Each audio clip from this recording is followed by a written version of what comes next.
everybody. I just want to welcome you all tonight, and I appreciate you all being here. We're going to go ahead and get started with the past Grand Regent Open Forum, and Brian Reesener is going to be the one who's the moderator of sorts tonight, so I'm going to hand it over to him.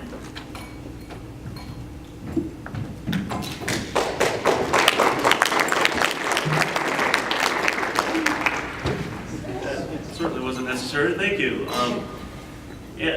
Mallory asked me to do this and kind of be coordinator for this, I think, more than MC. What we thought we would do is we just spend a little bit of time talking about our experiences at Kappa Psi. Just to give you a little perspective, there are 14 past Grand Regents that are still with us today, and you have 4 of them in the room, which is very cool. That's 28.5%. Do the math. So I think that's very cool. And some of that's not a coincidence. You'll hear through us talking a little bit of our history why that's not a coincidence. But we thought we'd take an opportunity to do 2 things. One, give you a little bit of background on our Kappa Psi journey and how we got to be Grand Regent, I guess, or doing the things that we're doing even today.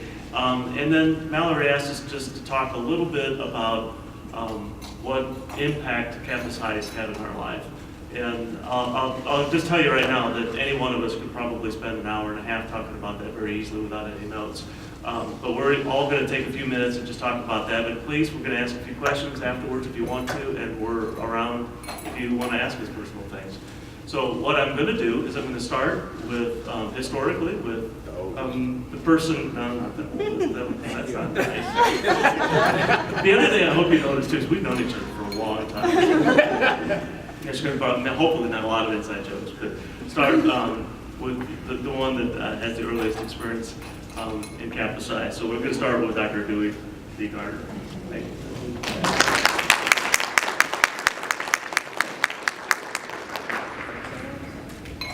Thank you, Brian. I am delighted that I am one of those 14 that are still here. But it's fun for us, I think, to have a chance to share with you a few comments on what Kappa Psi has meant to us. Because I once was 20 years of age, 25 years of age, like you. But you've never been 74.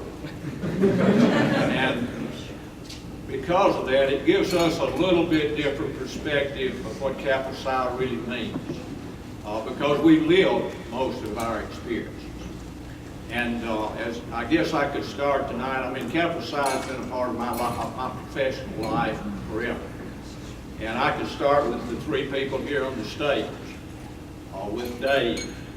I remember Dave when he came up through the ranks, and his wife Cheryl, who was also a pharmacist, and his father was also a pharmacist. And it's wonderful to watch him grow into the position that he did as Grand Regent in this fraternity. And then here's Brian.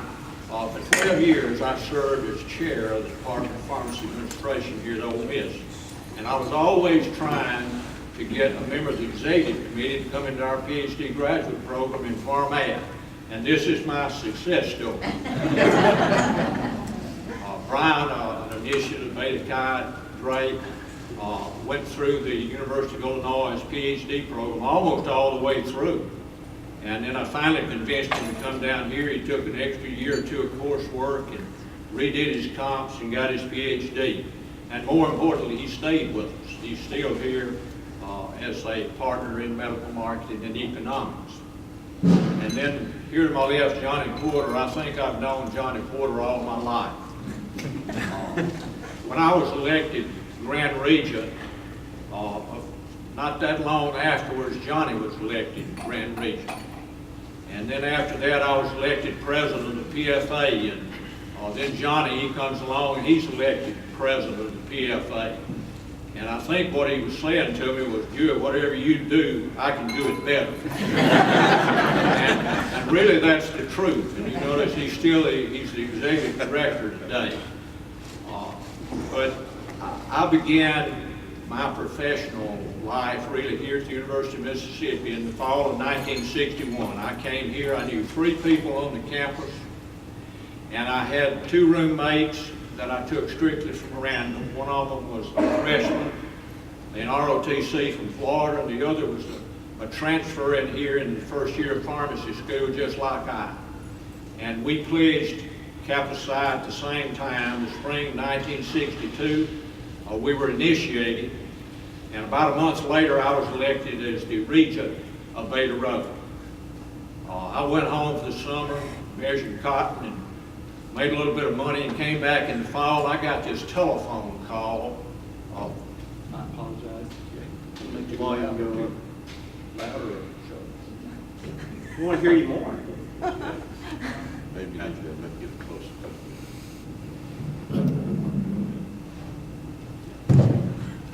Like the singers, right? Anyway, I got this phone call from a professor at Corvallis, Oregon. And he said, well, I'm the Grand Regent of Kappa Psi, Herman Forrest.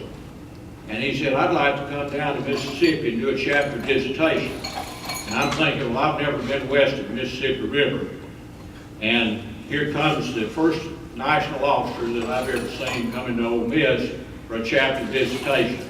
My blood pressure went up 25 points. But finally, when he came, it turned out to be a great experience. He really was quite a gentleman.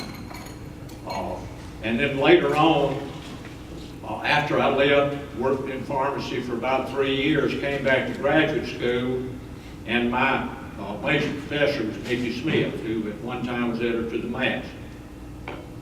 And I took a pharmacy calculations course back when I was an undergraduate, and my teaching assistant was Robert McGarrett.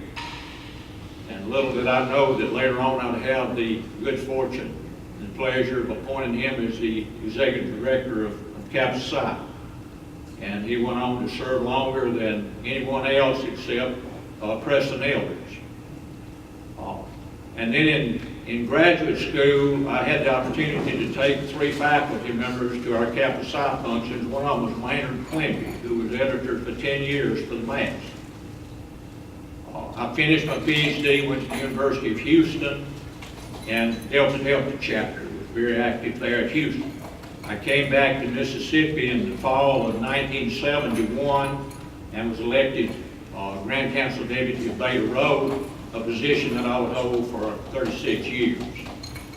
I took 4 of the Beta Rho brothers to New Orleans in the fall of 1972, and that was my first Grand Council convention.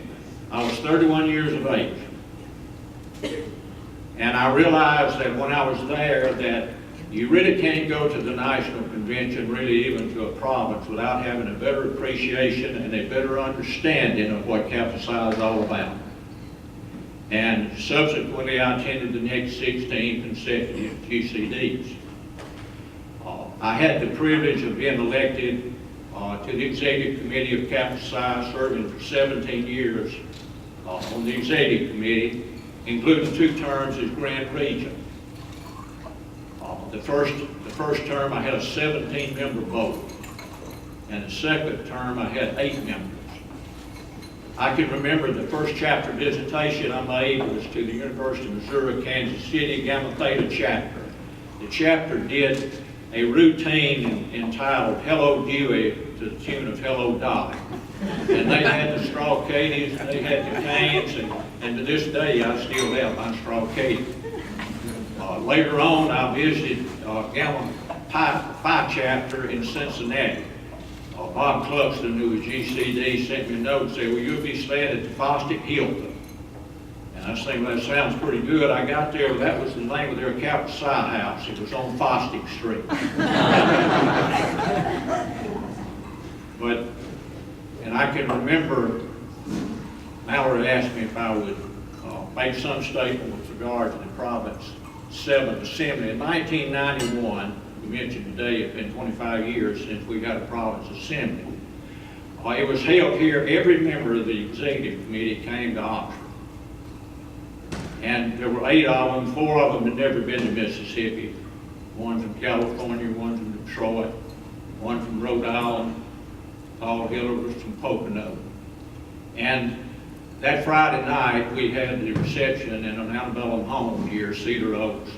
Leonard Neighbor came in his Confederate uniform.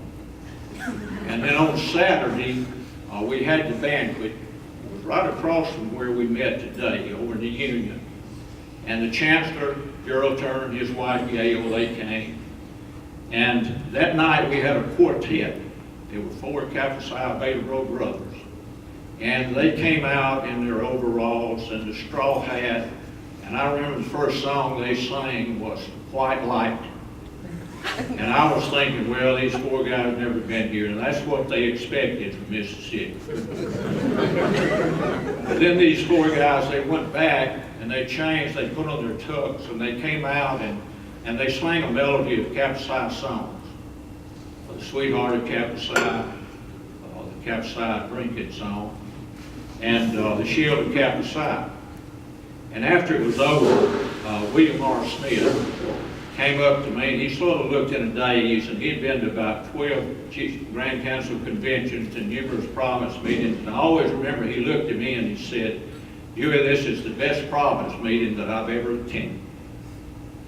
And I felt good because I was a GCD, and I could tell that he felt better. Nobody loved Kappa Psi more than William R., and that's one reason that I wear this tonight. He gave it to me. And I wear this, the first Kappa Psi pen, the mask, because Johnny Porter gave it to me. So what I'm really saying to you is that Kappa Psi, you put the timer out on. The thing that I was going to say is that, you know, it's the associations that you have with the brotherhood that really makes it all worthwhile. And one other comment I guess I'll make in closing, sometimes I steal. The phone rings late at night, and I think, well, that must be William R. Smith, because he used to call my house around midnight. He would work till 10, and he'd call me to talk about legislative affairs. And my wife, Barbara, we had a son. He was about 2 years old. He'd wake him up. She said, well, why does Bill call this late at night? But to him, it was routine. But that's just some of the experiences, the many experiences that I've had, the personal experiences that I've had with these guys and other members of Kappa Psi. Thank you.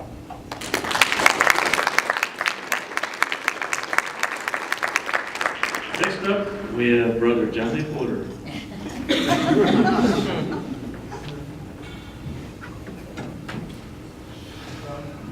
I was born a poor white boy. It was 1971, when most of you weren't born, that I went from the small town of Hartshorn, Oklahoma, to the big town of Weatherford, Oklahoma, and was recruited into the fraternity by a guy named David Coates from Beta Kappa. He told us a story about how he and his wife, newlyweds, went from Pitt downtown to go to a movie during the middle of the week. They went to the movie and it was a downpour when they came out. Couldn't find a taxi, couldn't find anything to take them back, so they were going to have to wait. The buses had quit running. So they went to the nearest drugstore, and the pharmacist in there said, well, they kind of got to talking and said, well, we're going to close in a few minutes. And they said, okay, we're going to go outside. He said, well, where do you live? We told him, and he said, well, you know, wait a minute. David said, he said, where you go to school? He said, I'm going to Pitt. He said, I'm in graduate school. And he said, and the pharmacist said, well, are you a Kappa Psi? And he said, yeah. He said, well, you ain't right there. I'm going to take you home. And I thought, that's what I wanted. That experience that changes your life. And it was kind of, it kind of did, because David Coates became a very good friend of mine. He died last year after retiring from Southwestern. He was a straight shooting guy, didn't pull any punches, and that's kind of how he taught us to be as brothers. You're a straight shooting guy, you don't pull any punches, but you maintain those 4 squares that we have as our cornerstone. I couldn't get elected to anything. I wasn't the chapter regent. I couldn't get elected to chaplain.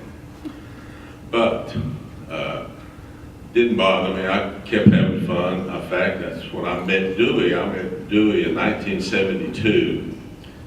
in the bottom of the Gamma Pi chapter house in St. Louis, Missouri. Remember that one, do we? We were down in the bottom. And they had been having a lot of fun with beverages, and they had sawdust in the on the floor.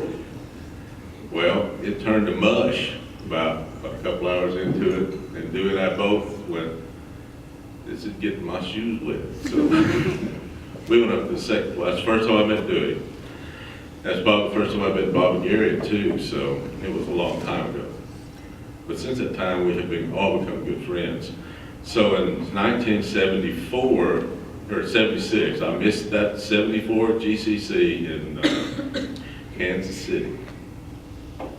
In 76, Charlie Carden and I, another good friend of mine, got on a plane on July the 3rd, flew on July the 4th. We had our convention on July 4th, flew to Philadelphia in time to see all the fireworks in 1976, and it was a big celebration. But it was a cool time. And then I thought, okay, this is really kind of nice. But then Bill Fitzpatrick, who was a Province 7 person, appointed Charlie Carden to be the graduate member at large. And Charlie Carden said, I can't do that. I'm in St. John, Kansas. I'm about to get appointed to the Board of Pharmacy. So Bill says, well, who you want to replace you? He said, well, ask Porter. He asked me, and I said, yes. That was in 78, is when I was a graduate member at large. And then, like everybody else, I ran for office in 80, lost. Ran in 79, lost. Ran 81, lost. Ran 83, lost. 85, Patrick Wells said, Porter, we want you to be our convention chairman because we're going to do it in South Padre Island and you live in Dallas, so it'll be close. I had no idea Padre Island was a 10-hour drive from Dallas, Texas. So anyway, he lived in Houston, so we did that convention. And that year I was elected to the office of Grand Historian Richard. So I did twice the work in half the time, of course. But, and then the next year I was the Grand Counsel, the Grand Vice Regent, and the Grand Regent from 91 to 93. During that time I met everybody. I met Brian in Kansas City he came from Province 5 or 6, 8. Came from 8 down to visit us. One of the few things, probably one of the first 2 or 3 times that people had ever come to different provinces. And that's when I met Brian at the country club out there, doing things we shouldn't have been doing. But met him there and have known him I've known him ever since then. And after I became Grand Regent, I thought, this is kind of over. And then the next year, Tony Palmieri retired as editor of The Mask. And so W.R. Smith said, you need to apply. And I'm going, really? What they didn't know was in 1979, when Dewey became Grand Regent, we had an opening for editor of The Mask that year. I actually applied that year, and they picked somebody else. How did they do that? But they did. So all those years later, they select me, and I remained editor of The Mask until 2008 when I became your executive director. It's been a fun ride, believe me. Lots of laughs, and I think that's what makes it so. I think that's what makes it so much fun, is because I look around here and I know stories on these guys. I know stories on some of the ones back there too. So it's been a fun time, and you'll learn in 40 years, you'll kind of be able to understand and look back what the fraternity really means to you. Just don't give up.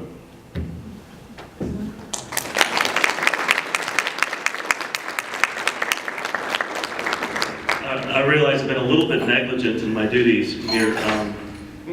Dewey was Grand Regent from 1979 to 1983. Johnny Porter was Grand Regent from 1991 to 1993. I was on my first term on the executive committee, started in 1993, so my first term on was his first term as immediate past Grand Regent. So that's kind of where the trails fall. And as Johnny said, we've known each other for a long time. I pledged, as Dewey said, at Drake University in 1985, and a couple people tapped me on the shoulder and said, "There's this Kappa Psi thing, I think you ought to go." And I think it literally was the best thing I ever did. I felt like it was putting the glove on, being around these people, and I was excited about my chapter, and I got real active. I was regent in my chapter. Shortly after that, I started going to province meetings, and those things blew me away. This is one of my reasons that I have the passion that I do for these province meetings, is my first province experience blew me away and changed my perception of this fraternity forever. I have gone to 67 province meetings in my home province. I missed 2, and the 2 that I missed out of my home province were when I was on the executive committee and I was supervisor of another province and wasn't able to attend. I was a little bit unique in somebody that's got on the executive committee eventually, that I had never been to a Grand Council convention until 1987 when I was already a graduate. So I've been satrap of my province, I was regent of my chapter, satrap of my province. But I'm getting ahead of myself a little bit. I wanted to tell you, when I pledged Kappa Psi, that was in 1981, the Grand Regent was Dewey Garner. So he signed my membership card. So my membership card has Dewey's name on it. And as Johnny kind of alluded to, I was satrap of Province 8 in 1986 or so. Our supervisor was a guy that's also been mentioned here that you guys will know here, Ken Roberts. So Ken Roberts was our supervisor. And he came up and I was satrap, and he said, "You know, you ought to go to another province. Next weekend in Kansas City, there's a province meeting going on, and I think you'd really enjoy going to another province and having that experience. And you'd learn a lot." And I went down there, that's where I met Johnny.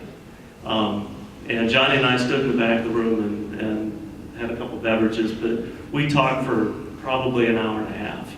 And that's when I said to myself, wow, you know, there are some incredible people in this organization on a national level. Some national officers, that was my first exposure to national officers, to get to know them on a personal level. And that's probably what started my journey in thinking about running for a national office. So in 1991, I ran the first time. Dave and I ran against each other for graduate member at large at the Grand Council Convention. Both of us lost. 1993, I think the reason that we both ran again, I ran in 1993, and I think one of the reasons that I ran is this gentleman right here appointed me as parliamentarian for the meeting because he had seen some things that I had done and asked me to be parliamentarian. When you're parliamentarian, you get a little exposure, and people kind of see what you're all about and what you can do.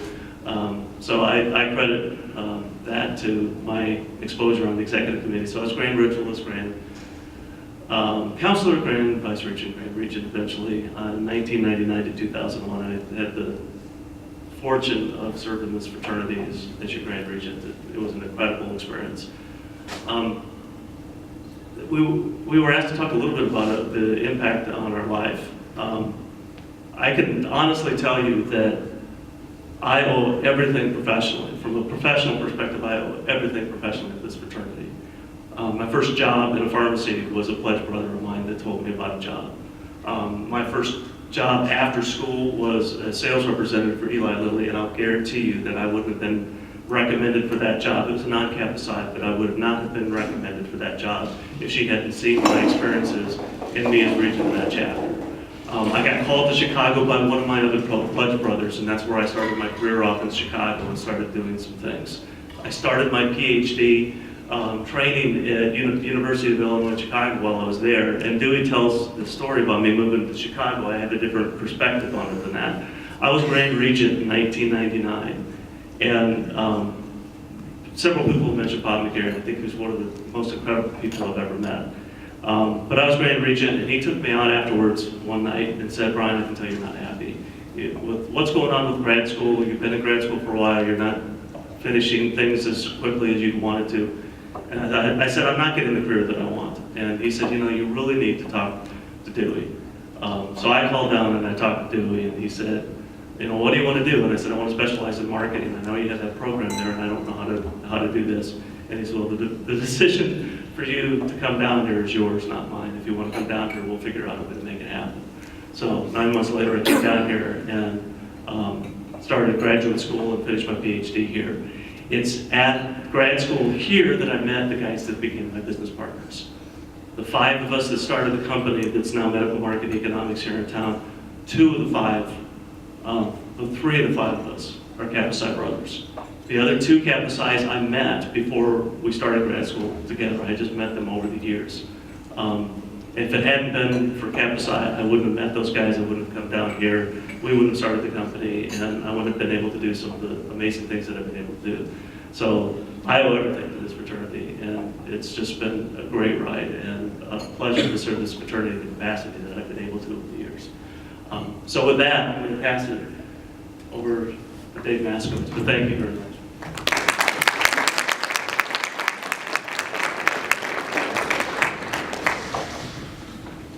Well, believe it or not, I'm the youngster of the group up here. So, and as I was listening to my fellow past friend regents up here talk, and again, they've been part of my life for a very long time that I've known them. It's hard to believe how long the years have passed, how quickly the years have passed by. But I was listening to them talk, I realized some things that I didn't even know. And so it's kind of funny because you look back at your life and you see how your lives are intertwined in a crazy little web that's weaved. Like for instance, Johnny was talking about one of his greatest mentors was Dr. David Coates from Beta Kappa. Well, what Johnny doesn't know is that Dr. David Coates was in Beta Kappa along with my father. And Dr. David Coates was a very good friend of my dad in school. Something that I don't think Johnny was aware of. I know that because when I was at a Province, I think it was a Province 7 meeting, it was way back in my early days on the executive committee, Dr. Coates came up to me and he said, David Maskowitz, he says, are you by any chance Edward Maskowitz's son? And I said, yeah. He says, he says, I was in Beta Kappa with your dad and we were really good buddies. And he says, I'm really glad to see that you followed in his footsteps into Kappa Psi. So as far as Kappa Psi goes, as I already mentioned, my dad was a brother of Kappa Psi. It was a 1956 initiative, Beta Kappa. But I also was like a triple legacy in my chapter because my uncle, Frank, was a 1946 initiative of Beta Kappa, and my cousin Randy was a 1969 initiative of Beta Kappa. So I was actually the 4th brother of my chapter, 4th brother in my family to become a brother of Kappa Psi. But how did I get into it? I grew up with Kappa Psi all around me, didn't know really what it was. I know my dad was involved in it, and I knew he was passionate about it. Didn't understand it, but I knew it was something that was important. I grew up with those letters Kappa and Psi all around me. Well, when I got into Pitt in 1981, and the way back in those days, it was only 5 years, and your first year was a pre-pharmacy year. And in my pre-pharmacy year, I was on lower campus Pitt, which is, you're like there with 80,000 students. And I remember when they had rushed that year, and I saw all of these fraternity letters all over scattered. And I saw Kappa and Psi in different locations in these letters, but I didn't see those letters from home by themselves. Didn't think much of it, quite honestly. It was just more of a curiosity then. So when I got into pharmacy school the following year, and then now there is the rush period for the pharmacy fraternities, there it is, Kappa Psi, I knew those letters. But, do you think I pledged? Do you think I went to the rush party? No. You know why? This was 1982. That was not too far removed from a movie in 1978 called Animal House. And my problem was, I was too chicken to join a fraternity because I saw Animal House, and I really didn't want to have myself be made a fool of, because I'm quite capable of doing that in my own right. I don't need help. So I was afraid. I didn't go. But sometimes fate has a way of intervening in your life and making the things that are supposed to be happen. I met a girl in that first term, that year in pharmacy class. I met her in an interesting way, quite honestly. And as far as what Kappa Psi has meant in my life, I mean, obviously, I met my wife through it. Brian mentioned about the different ways that Kappa Psi has meant in your life, and to me, Kappa Psi, quite honestly, I owe such a debt to Kappa Psi for the things it's brought into my life and the things it's taught me that I could never even hope to repay it. As far as my chapter life, and I think Johnny mentioned this, I was just like him. I couldn't be elected to anything. I held a solitary office in school, and it was historian, so maybe I'd be a little better than you there, I'm not sure. But all I held was historian, and I will be the first to tell you I was not a good one. But through some quirk, in 1985, there's another one of these webs. I go to my very first GCC, and it was in South Padre Island, Texas. Johnny's first GCC that he is the chairman of. And I see, when I go to this GCC, the side of Kappa Psi that I never could have imagined, that how much it was more than your own chapter doors. And I was enamored. I was blown away, quite honestly. And that fall, I got involved in my province. And it was very important to me. In fact, to go to my very first province assembly, my wife's best friend was getting married, and it was the same weekend. And you can imagine the fun that was, telling Cheryl that, no, I don't want to go to the wedding, I want to go to Philadelphia to a province meeting. But I told her I thought I really felt that it had something, if I went to this, I thought it really was going to be something important in my life to keep me active as a graduate. Something that it would actually make Kappa Psi more in my life. I went, I was elected historian. Later on, I would move to become the province satrap and get involved. And while I was satrap, again, another one of these webs, because I can corroborate something Johnny said also, my supervisor during those 2 terms of satrap was William R. Smith, the name you've heard a lot. And William R. did always call at 12 midnight. That was what he did. But he cared, and he taught me to care, he really did.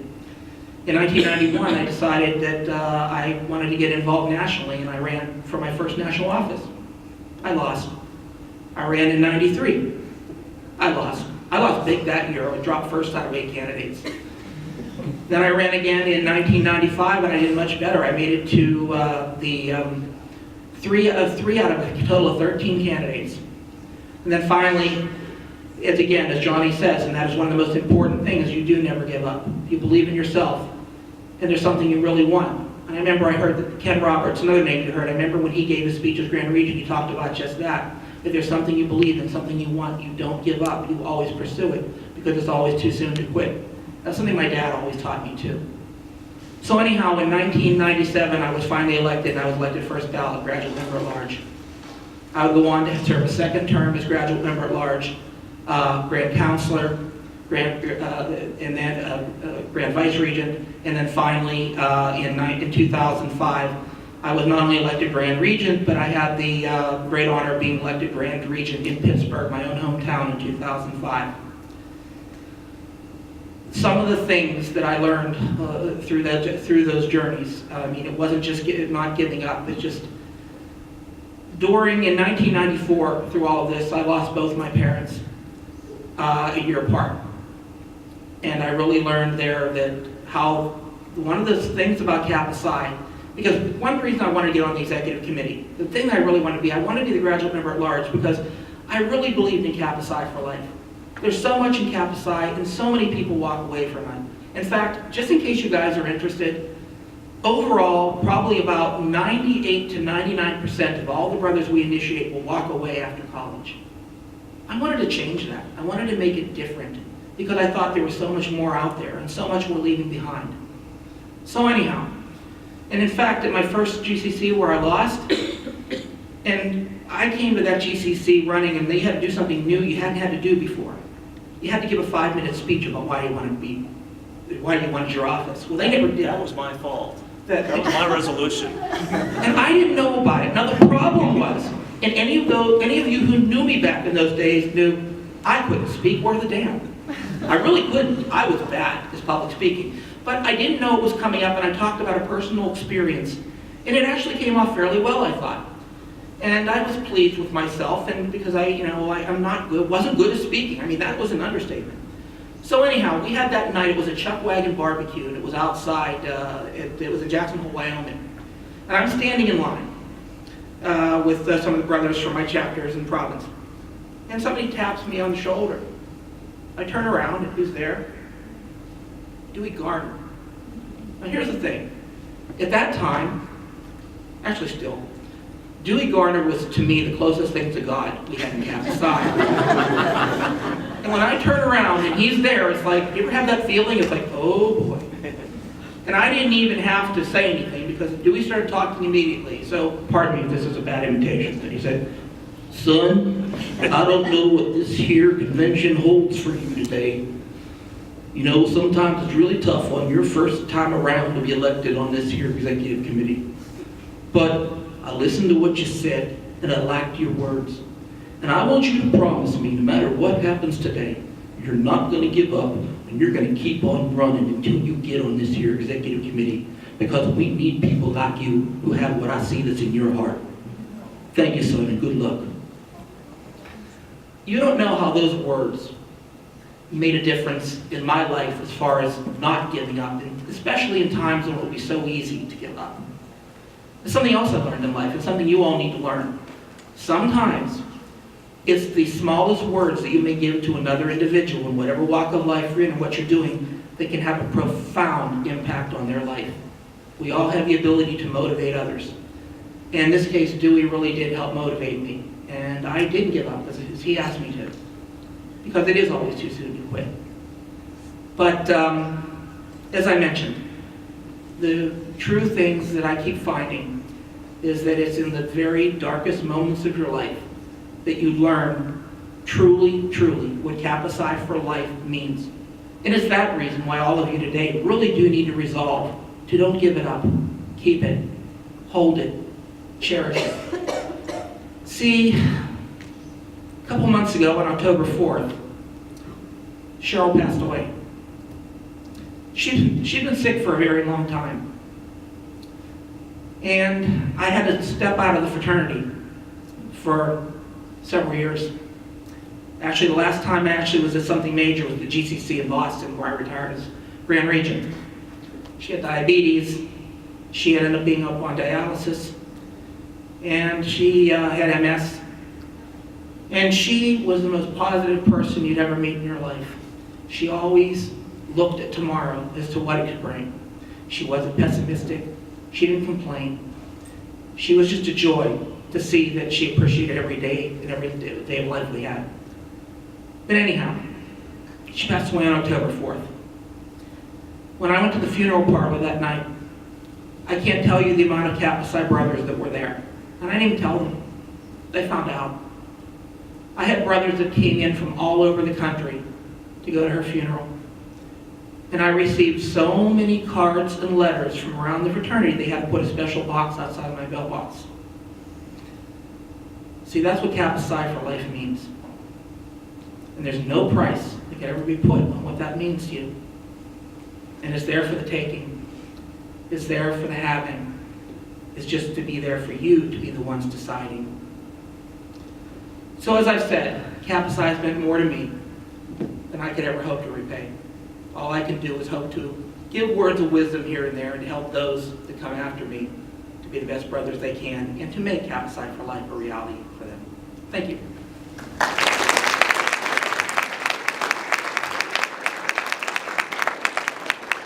Cheryl was a very special brother.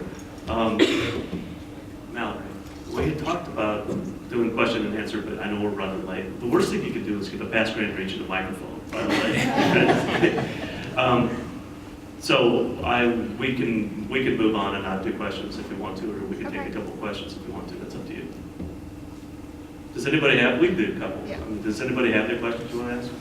No, nobody have any. All right. If not, thank you very much. I appreciate it. I hope that this was a good meeting for you. It was a great meeting for me. One of the things that I really enjoy doing is I like sitting in the back of the room and watching you guys. Love this fraternity, and so I never get sick of that. So it's fun to watch you guys take care of business. Thank you very much for all your time and your commitment to this fraternity.